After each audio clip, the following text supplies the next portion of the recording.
Salam, selamat pagi anak-anak kelas 6 yang dikasihi oleh Tuhan. Pada semester 2 ini kita akan belajar pembelajaran 7 dengan tema bersyukurlah senantiasa. Nanti anak-anak bisa baca di dalam kitab Keluaran pasal 15 ayat 1 sampai 21. Anak-anak yang dikasihi oleh Tuhan, manusia diciptakan Tuhan sempurna, dilengkapi dengan akal budi supaya dapat berpikir untuk mengembangkan hidupnya dan berhubungan dengan Allah Sang Pencipta. Hubungan dengan Allah melalui ibadah, doa, pujian, juga melalui perbuatan yang baik di dalam hidupnya. Salah satu sikap ibadah yang berlangsung sepanjang hayat adalah sikap hidup yang selalu bersyukur apapun keadaan kita. Bersyukur untuk hal-hal yang menyenangkan, mudah untuk dilakukan.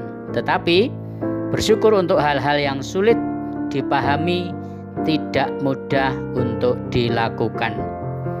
Padahal kekristenan mengajarkan bersyukurlah dalam segala hal. Dalam semua hal, baik yang menyenangkan maupun tidak menyenangkan. Karena itu bersyukur merupakan sebuah tantangan sikap hidup bagi orang-orang yang percaya kepada Kristus.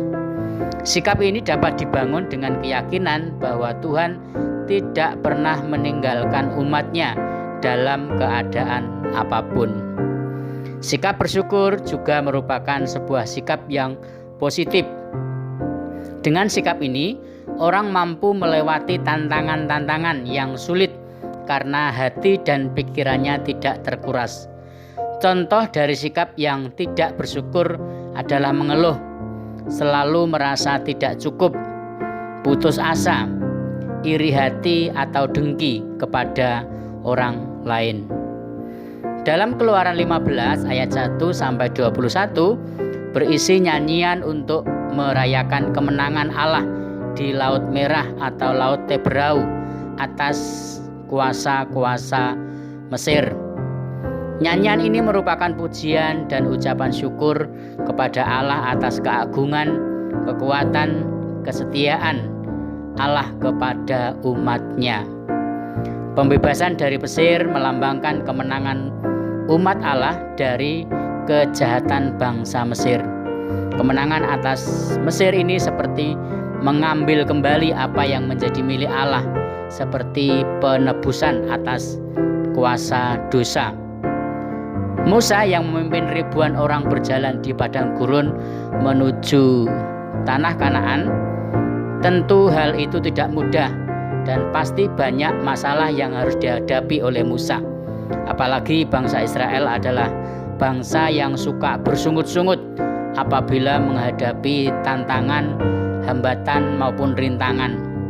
Untuk itu, Musa minta ditemani oleh Harun kakaknya untuk menjadi juru bicaranya kepada bangsa Israel karena Musa tidak pandai bicara.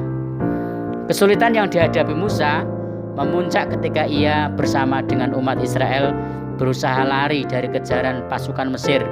Mereka terpaksa berhenti di tepi Laut Teberau. Mereka tidak dapat menyeberangi laut itu begitu saja tanpa bantuan berupa kapal besar yang dapat menyeberangkan mereka semua. Padahal jumlah mereka sangat besar. Bangsa Israel yang saat itu dikejar oleh tentara Firaun merasa tidak berdaya. Firaun ingin membawa orang-orang Israel kembali menjadi budak di tanah Mesir. Padahal Allah telah menyuruh Musa mengeluarkan umat Israel dari perbudakan di Mesir dan membawa mereka ke tanah perjanjian yang diberikan Allah pada Abraham, yaitu tanah Kanaan. Akan tetapi Allah tidak pernah meninggalkan mereka. Allah hadir dan menolong umatnya dengan membelah Laut Teberau dengan Musa mengacungkan tongkatnya. Allah mendatangkan angin kencang yang membuat Laut Teberau itu terbelah menjadi dua hingga ke dasarnya, sehingga umat Israel dapat dengan aman melewati dasar laut itu menuju ke seberang. Firaun tidak merelakan bangsa Israel pergi dari Mesir. Ia mengirimkan tentara berkuda untuk mengejar bangsa Israel. Akan tetapi kuasa Tuhan lebih besar daripada kuasa Firaun.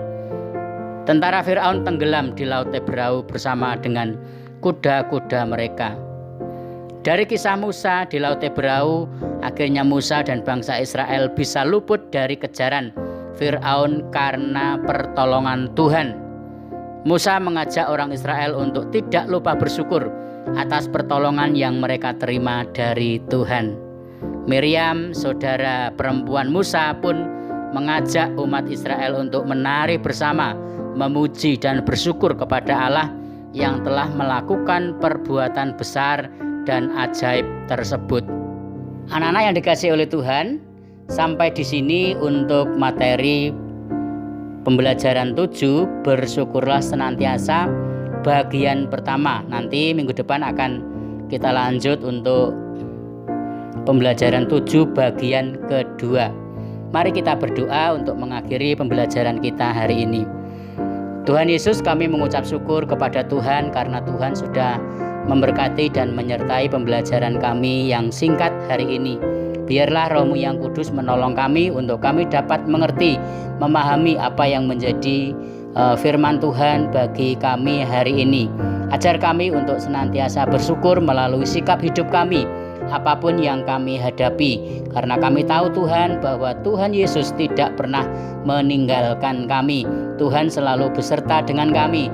Tuhan selalu menyertai hidup kami, menggandeng langkah hidup kami untuk menuju janji-janji Tuhan yang indah bagi setiap kami. Berkati kami semua Tuhan, untuk kami dapat mengerti, memahami dan melakukan kebenaran firman-Mu dalam hidup kami setiap hari. Kami menyerahkan kegiatan kami selanjutnya ke dalam tangan Tuhan. Di dalam nama Tuhan Yesus Kristus kami berdoa dan mengucap syukur. Haleluya. Amin.